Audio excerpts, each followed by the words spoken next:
Welcome to the Living Ageless and Bold podcast. Each episode, I bring you amazing women who inspire, educate, and share their experiences and journeys along the way. So grab a glass of wine or a cup of coffee, find a cozy spot, and let's relax and have some fun hearing what can be accomplished after 55. Hi, everybody. Welcome to this week's episode of Living Ageless and Bold. So what if the people that we lock away in prison actually hold the keys to our compassion? My guest today is Diane Kahn, co-founder of Humans of San Quentin, and she believes that by sharing personal stories of daily life behind bars, it can actually change the narrative around incarceration and teach people empathy. Diane is a passionate teacher and a social justice advocate who feels that telling these stories can shift perceptions and create a more compassionate approach to rehabilitation. So I'm very, very curious to learn more from her. So welcome, Diane. Thank you so much, Christina. It's, first of all, wonderful to be sitting here with another female. Yeah. Seems like a lot of the podcasts that we're invited to are often hosted by men. So that feels wonderful since we're a woman-run organization as well. But more importantly, I want to thank you for being open to all the voices in our communities that are tucked away. So I like to think that I'm sitting here talking, but really there's so many people that don't have a voice. And I just feel it's a gift for me to be able to talk for them. So thank you so much. Yeah, no, I'm thrilled to have you. And I have a million questions, but I want to kind of talk about how you got here. You were an educator. You're a mom of 4 kids. So obviously there's a process or calling that got you to where you are today. So let's talk a little bit about your background before we talk about what you're actually doing. Sure. So I think my first, you might say, like you have certain red flags or things in your life that maybe are telling you something. Back in the 80s when that movie Silence of the Lambs came out, when Jodie Foster walks downstairs and there she is face to face, and that lit something in me. Had I listened to that at the time, my life probably would have been much different now. But at that time, I was engaged or just graduating from my master's degree at University of San Francisco. And I tell you that because that leads into how I got into San Quentin in the first place. So I was just married and had kids and was teaching elementary school. So life just kind of rolled from there. But back in 2017, I found out that there was a presence inside San Quentin that was run through the University of San Francisco. So I jumped at it. So I would go in the morning and teach curriculum to about 5 guys inside, and they would be the teacher to our high school GED program at night, but we couldn't call them teachers. So they were peer support. So we would bring in people that were teachers on the outside and pair them with the men in the inside and teach class. So you would teach inmates who would then teach other inmates. Right. Exactly. Okay. How did they pick who were the teachers? Well, it's the same with how it's morphed into our Humans of San Quentin group we have now. So we have 10 men that run the nonprofit inside, and they very much learned with me along the way. And it's very political in there. So there's people that they may not trust, that may still have that criminal thinking turned on in their mind. So I very much lean on them politically to decide who it is that should run our groups or should be invited to be around free people on a regular basis and have some kind of relationship with, so something they can trust.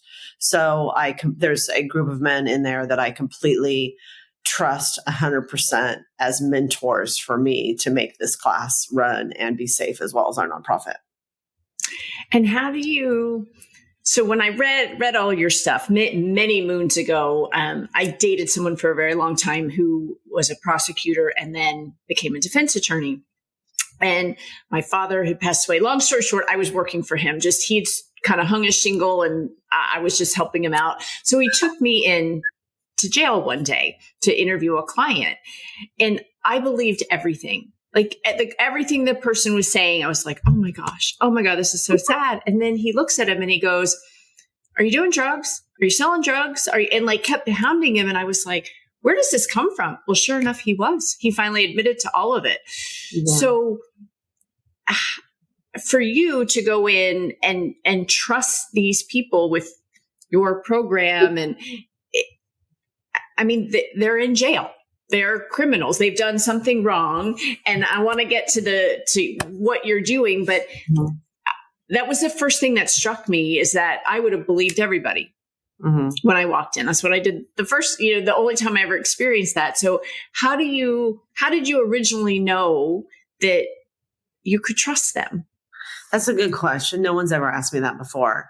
But it's kind of a tried and true system, kind of probably how we are out here. When you have a friend that knows a friend, you would obviously trust them because of the history. So there was a woman that I went in with. Her name was Ellen Dalkey, who was first running our program. And she introduced me to a few men that she trusted. And to this day, I've known them 8-9 years later. But yes, they very much, I've sat with people and they're on drugs, right? So you kind of got to go with your gut, but it's also the beautiful thing about what we're doing with Humans of San Quentin. I'm not here to prove that they're good or bad people, right? It's up to the viewer as to when they're reading it, whether there's something in there that ignites them. And it's really, for me, it has to do with trust, because that's how we grow. That's how we're able to show these voices. But at the end of the day, if they still have their criminal thinking, if they are on drugs, then that's what they're showing to the public, right? It's a good depiction of what's actually happening in prison. So I don't necessarily say, we want to rehabilitate everybody, that, everybody that we see and interview is stellar. They've gone through a program. That's not necessarily the case. But I would say a good 99% of the people that do want to write to us, that are sitting down, are actually trying to make their life better, are trying to reach out, are trying to find a connection, are working daily to make themselves safer, and then hence us safer. So what do you say to the person who says they're in jail for a reason? They did X, Y, and Z. Let them rot in jail. What's your answer to that? I'm very much lately in the train of thought to have people open their mind, right? I very much want people to listen and learn. I think when people typically say that, they're probably going to the lowest hanging fruit, which is our media. And we haven't done a good job of sharing that. So I really am working every single day to make sure that they see the other side to that they don't let the media indoctrinate their thinking. So therefore, there are different other avenues for you to see who it is we're housing. And the people inside are not too different than we are. But this, I think, for you, for the question you're asking, or what it leads for me, is a much bigger net of our system is broken. So let's say this is how I look at it. You are arrested. You're in chains that day. We as a society need to look at that person and say, what are you? Are you poor? Are you uneducated? Do you have mental difficulties? Are you drug addicted? And then we need to deal with you there, because those are the people that we're housing. And I've never sat down and I've interviewed over 1,000 people or 1,500 people in prison. And I've never, Christina, and this is going to bring me to tears to say it, because there's so much deep truth in it, that I've never met someone that wasn't a victim first. So we really need to spend our time on our society and helping ourselves get through mental illness, right? We've got to have different ways than just putting them in a cage. But then, back to your question of, people say, let them rot. There's plenty of people that write to us that say, prison saved me. I also sat down with a mom who was at a graduation inside San Quentin, and she's there with her daughter and her grandbaby. And they're at, their graduation. And I said, oh my gosh, I've spent time with your son. He's just so wonderful. How do you feel about him being in here? And she turns to me and she's like, Diane, it saved his life. So very much there is a spot for taking people out of the general population and giving them help. I personally don't think it's necessarily in a cage, but it does work in some cases, right? I think we are growing to the point where we can make it better, right? There is a better avenue for what we're doing. Right. And I agree. There are so many stories of people who, it's the way they were raised. And I don't want to cause controversy, but I went to Virginia Tech and Michael Vick with the animal things, where they raised the dogs and did the dog fighting and dog killing. But that's all he knew. That's how he was raised. Mm-hmm. And, he did his time and he gives back and he gives money back. And I say this, and when I read all your stuff, it really made me think of that. It's like, okay, when do you say, okay, he's repented. He's done the time in jail. He did more time than if he murdered a human. And, because it was a federal system versus a state system. And I agree that sometimes it's just unfortunate circumstances that causes people to commit the crimes that then, it snowballs. Exactly. I couldn't have said that better. So let's talk about what your program is. You said you interviewed 1,500 inmates. So what does that look like? What is it you're trying to share with the world in these interviews? So I love this question because it's exactly what it was started to be, and it just became flourishing and flourishing. So here I am, as you can imagine, I'm standing in front of a classroom. I'm looking at these men and they tell the stories. They're, getting me one-on-one. They're sharing it with the class. They're writing it. And the truth and the vulnerability is startling. They haven't had proper nutrition all day. They've had trauma in and out of the classroom, and they're physically unsafe in where they are, because when you're in a classroom, you're no longer with your gang. So there's all different colors of people in the class. So for me, it felt like an absolute injustice not to share that with the world and see what I was seeing. So to that end, we simply want to educate people out here. So the narrative that we've been talking about, and then also give them a voice.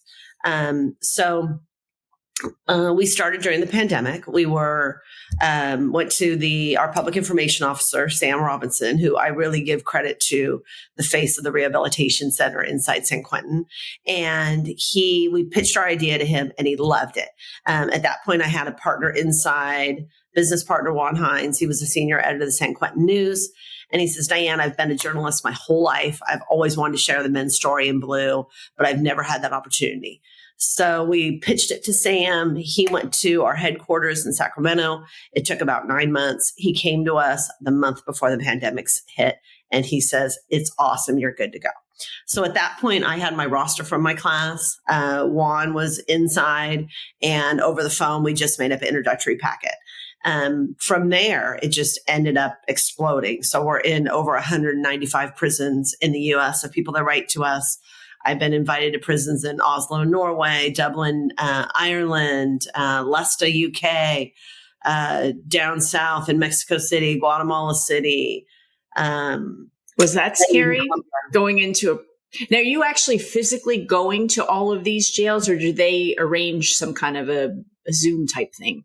No. I physically walk in, and in most of them with a camera. So let's go back to Mexico City for a second. That had to have been, you're a woman you're not protected by, the US anymore. You're in another country. Was that scary? Mm-hmm. Never. I'm more afraid, Christina, out here than I am in there. So if you do something to a free person like me, you are put into solitary confinement, which is a cement square for up to 90 days. No one talks to you. You don't have your side of the story. So people inside really are craving that connection with someone outside. So they're not going to do anything to ever hurt somebody that I've heard of. But speaking about Mexico City, I was in two separate jails, or two maximum security prisons. One's a female. And I had the opportunity, and it's on our website, to interview a woman who had her 2-year-old baby on her lap. And she shared a cell with 4 other beds and 24 other women. So she literally had to earn her linoleum square. And a lot of the women would then strap themselves either to the bed or somehow to the wall or the fence in order for them to stay up, right? So like when they're sleeping, to keep their head up. She was given a bed because of her baby. And just to know that Wait, she's in she she was gave birth. pregnant? She gave birth in prison to her baby. Okay. Wow. So you're given the opportunity. Their wall shares it with a male prison. And if you're married, you're able to go over and have a visit with your husband, but you're not given birth control. And then when the baby's born, they are not able to, they're not given anything for the baby. They're not given diapers. They're not given formula, given nothing. Also in this prison, how dangerous it is. The water is owned by someone incarcerated. So everything has to be done on a barter system there, whether you're cleaning for somebody or bringing them something they need, exchanging with your family. So here I am talking to this woman with a translator, and they let her keep her baby up until 3 years, and then she has to give it to the state. And from what I've heard from talking to organizations of people there, it's her baby is often sold. Oh, so unless you have family to give it to. So that is detrimental. It's detrimental, but they also keep each other alive. You know, the women in there are very much in their gangs as well. Maybe not just a gang, but just, you know, people that keep them alive every day. So tell us some of the stories for men and women that have really moved you, that keeps you going with this, to keep doing the interviews and to keep your mission going. So I can tell you individual stories, but I think what hits me most is like right now when you know, you and I sit down or you sit down with another free person, typically the first thing we say is, how are you? I have asked that of people again and again inside prison, and instantly it brings them to tears because people don't ask them how they are. People don't care. So that's the first startling thing. And then, so every Wednesday we have a meeting inside with our 10 guys that help run our program inside San Quentin. And I get introduced to this gentleman, Freddie, who's standing there. And he says, I've come today because I really want to thank you for sharing my story. And his face is covered in tattoos. And he said, he ends up reading this letter, this thank you letter of how simply writing to us has changed his life. So to give you a little background on Freddie, when he had first written to us, he had come to prison, tattoos on his face, thinking, oh my gosh, it'll be easier in there, right? I'll be with my people. No one's going to give me a hard time about my tattoos. So out here, he had a family. He would often be kicked out of restaurants or would be questioned by the cops. Everything was always blamed on him. So he's in prison and he applies for a job in the canteen. He had experience cooking. And the woman says to him that runs the cafeteria, she's like, no, she's like, you look like you're trouble. I'm not hiring you. And he's like, what are you talking about? He's like, I'm a good person. I have lots of experience. I can give you, you know, letters of recommendation. So he eventually works his way in. And she comes to him, I think it was 6 months later, gave him a review and said, you know, you're the best employee I've ever had. I'm sorry I judged you. So he also sees on the wall one of our flyers to write to us. And he sits down in his bunk and starts writing to us. And he shares in this letter that he's reading to us that it was the very first time that he realized how much resentment and anger he had. So until he was actually able to write out what was happening to him, he said he could just feel the anger come off his shoulders. So that to me is what's moving when you really care about someone and you really want to hear their story. What I often like to say is, if you really sit down and listen to someone's story, there's more that binds you together than pulls you apart. So for me, on my own, here I am looking at Freddie with these tattoos. Yes, I judged him. Yes, he looked like he's trouble to me, but he's not, right? He's a man that loves his family and his kids and is trying to do his best. So it's stories like that that stick with me. Do you ever get, well, tainted is not the word, but so Freddie, why was Freddie in jail? What did he do? I try not to look that up. Okay, well, that was my question for you, though, is how do you find the balance when you, and maybe it's because you don't know that, you know, they've done, but it doesn't sound like, do you do this with murderers and rapists and like violent criminals? Or are these, drug addicts, people who've maybe robbed just a gas station or something like that?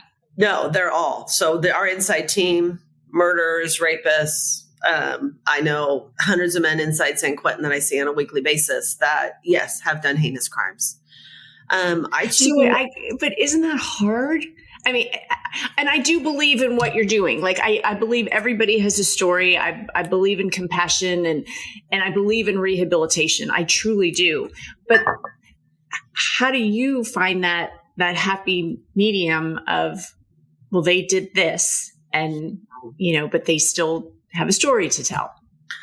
I think of being an elementary school teacher. I believe we all started on even ground. So I look at these men and the things that they've done, and they can explain to me what led them there.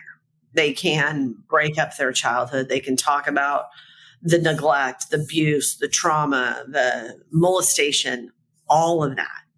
And when they can explain that story, and many of them are free that I see, they pop in the office and let us know how they're doing. And I see them at social events, go out to coffee, go to lunch.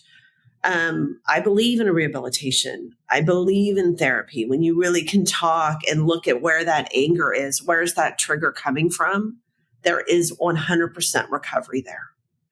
So for me, I take each person as they are today. Many of them haven't done that work. Many of them never will. But the majority of them, and like I shared with before, they do want to be better people, right? They're locked in that cell at night. And a lot of us will go to bed and be self-critical. They're locked in that cell. CNN, the world has labeled them, and they have to deal with that. And they also talk about the pool effect they have, right, of their crime or the incidents and how many hundreds of people that it hit. So I try not to judge, right? I don't think there would be any recovery for us, or we wouldn't really be on a path of making a better world if I were to do that. So, yes, I try not to look it up, and we have full access to everything. So I think in the beginning, when people are first curious about this line of work, yes, you want to know who's in front of you. You want to know, so you go and look it up. But after a while, that's kind of not why you're there. I like to think that people are naturally good. I'll tell you a story, and I wish I could remember where it was in my podcast episodes. It was somewhat early on. I interviewed a woman who, when she was 16 years old, drove a getaway car. She and her boyfriend were at a party. A fight broke out. The boyfriend stabbed somebody. That person died. She drove the car, and she went to jail in Colorado. She got a life sentence. In her late 40s, Colorado changed the law that said you can't give a juvenile a life sentence. And however, during her time in prison, always thinking she had a life sentence, she was never going to get out. She was not eligible for parole. She got her GED, she got her master's degree, and she started teaching in college, helping women so that when those women who could get out would be educated and could break the cycle. And it's quite fascinating. And then the law changed and she was released from prison. And now she's working with her curriculum and her program, getting that into prisons everywhere. I should do an update with her because she'd literally just been released from prison with less than a year when I did the interview with her. Yeah. There's so many success stories like that. Yeah. And it's, it's a kudos to those prisons that have chosen to give programming. It takes extra staff. It takes extra work. All that's really difficult. But that's what changes people like you or I, and that's my message to people. If you hear this, if you're interested, I can guarantee you there is not a prison very far from you. And the more rural you are out there, the closer that prison is, to get in and give your time, because that woman couldn't have done it if that warden of that prison didn't sanction it, right? So if there aren't really caring people and those caring officers that are going to let you be there and work with them. So yes, there's good people like you and I inside doing good things. So how do you are a mom. I don't know how old are your kids? Like what age range? Now I've got a soon to be sophomore in college. So Harrison's 19, 20, Ethan's 22, just graduated college. And then Rachel's 25 and then Jake's 27. So 19 to 20. So how are you going all over the country doing these interviews when your kids were still 5 years ago? Everyone was still in high school, right? Well, and I have to say it's probably because of them that this got started. So, right, the pandemic hit, right, that summer. Here we are actually in this house. And fortunately, the kids' high school, if you're on their school newspaper, you go into San Quentin. So a lot of my kids' friends had been inside and checked out the media center inside San Quentin. So they found out that I wanted to start this program. And literally at the kitchen table, I've got, 4 teenagers at home with me. They're teaching me how to use Google Docs. And that's where it was born. So they're very much invested. When they turn 18, they can go into prison with me. They'll go in next month. So they're all a really active part of it. So it is a big gift. Right now we have 35 interns that come in after school in the local high schools and give their time to write back and forth to people inside. Yeah. Talk about that. You said right back and forth. So is that part of the program that? Yes. Okay. Yeah. Explain that. Yeah, I would say 90% of our work is all done through writing through our PO box in San Quentin Village. So they'll write to us. It goes through the editing process. We put it up online. And then I am a very big stickler that if we're going to share someone's story inside, they have to see it. So we put it on all our channels. Our interns will come in, take screenshots of everything. We send a thank you note and a certificate of vulnerability. And we'll obviously white out the names and anonymously send them inside. But Christina, that is the most rewarding part of my job is we will get letters of people saying that they were going to take their life prior to reading what people out here wrote, just simply not to know that they're alone. So the interns help with that. We also have interns in college interns in the summer, but they help with everything, grant writing, our impact report, you name it. In a nonprofit, our teenage and college interns are 100% on the forefront with us. So my education of teaching kids is coming back and really helped. I wanted to ask you, and I'm grabbing my notes, the victim offender dialogue. That was fascinating to me. Yeah. And I could see how from both sides, because the woman that I interviewed had some of that. She was never allowed to talk to the victim, but she did that with the victim's cousin. And I'm really curious especially how do you get the victim to be willing to come in and talk to the person who committed the crime? Yeah, I'm glad you brought this up because this was completely new to me. I hold a big torch for those people incarcerated. So when a woman, Martina, came to me from the HIMSA collective, and they simply do victim offender dialogues and they work with both people on either side. And she asked me if I would share the stories. I was blown away. And still to this day, I worry about the victim pool of that. But it has turned into a life-changing experience for me. So what happens I'm not sure how many states it is, but in California, if you do want to talk to your victim, you can get a hold of the state. And then there are a couple different organizations. Another one is the Men Collective.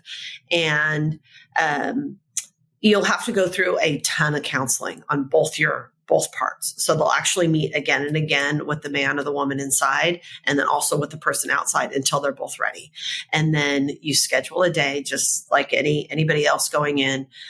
You're taken through all the screening. You're led in the cases. I haven't interviewed women that were in the prison, but the men, they're literally chained to a wooden table, and then the survivor is brought in, and they can have up to an 8-hour dialogue. And then both are that relationship is over unless the survivor decides to continue that relationship. But I have to tell you, there are women that I've talked to in this, and Melissa is one of them, and Elle, they're all on our website. So it's called the Prison Podcast. And if you talk about Elle, for example, her daughter, Emily, was killed by a drunk driver after she'd walked out of Starbucks one day.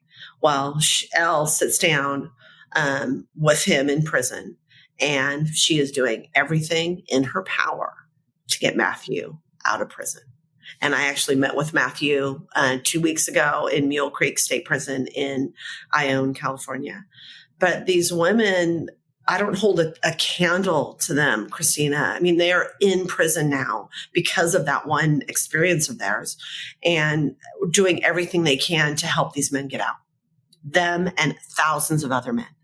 So it's really enlightening, forgiveness is a thing. So I encourage everybody to learn like I did. And I probably should have talked to you before because I have never done a podcast. So I really stumbled my way through it. So it's nice to have a woman mentor like you that has success at this. So it's wonderful. This was great. And it'll be interesting to see because there are there are two sides to this. And when I was telling my husband about the interview, I was talking about my guests, there were a lot of questions. And that's why I asked you that, because you had to have those questions too. You didn't just walk into jail and say, oh, these people should be able to tell their story. It doesn't matter if they killed someone or raped someone. And that's compassion and empathy.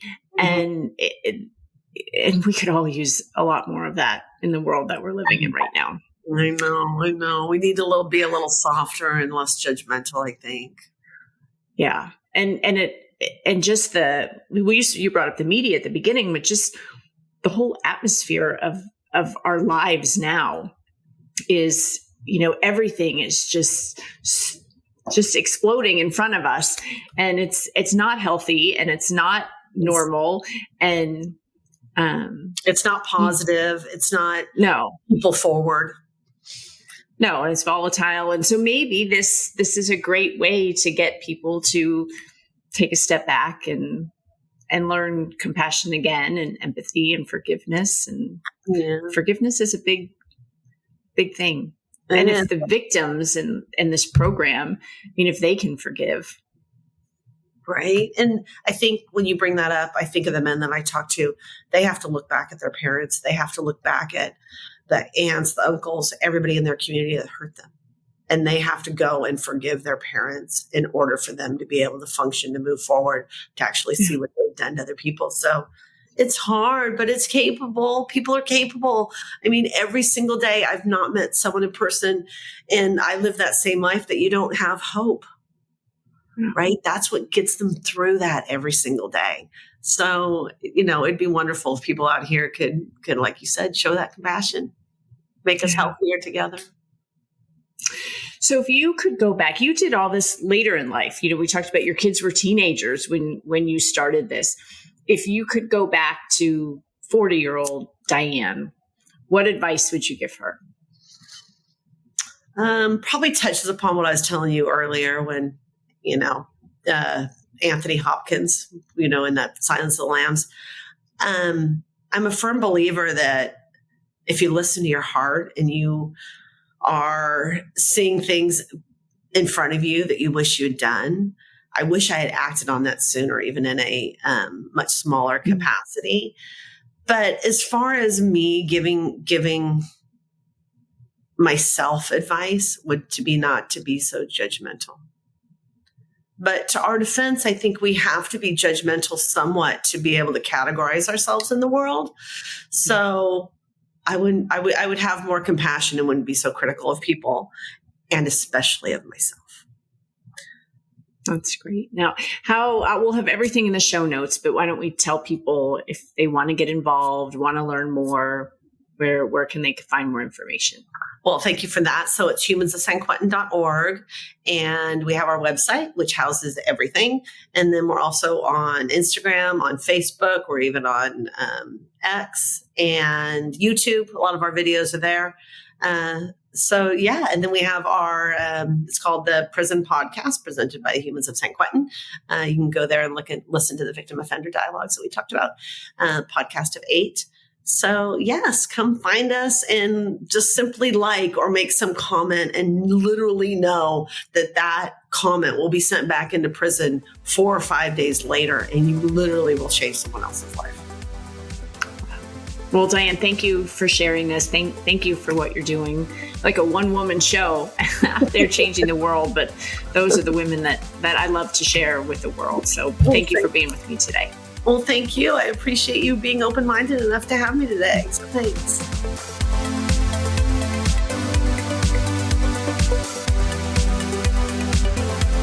Thank you for listening or for watching this episode of Living Ageless and Bold. If you haven't already, please make sure you hit subscribe. And if you like the episode, I hope that you will give us a great review. You can also head over to livingagelessandbold.com and sign up for information, inspiration, and exclusive opportunities for us, women over 55. Thanks for listening. And remember, no matter what you do, keep living ageless and bold.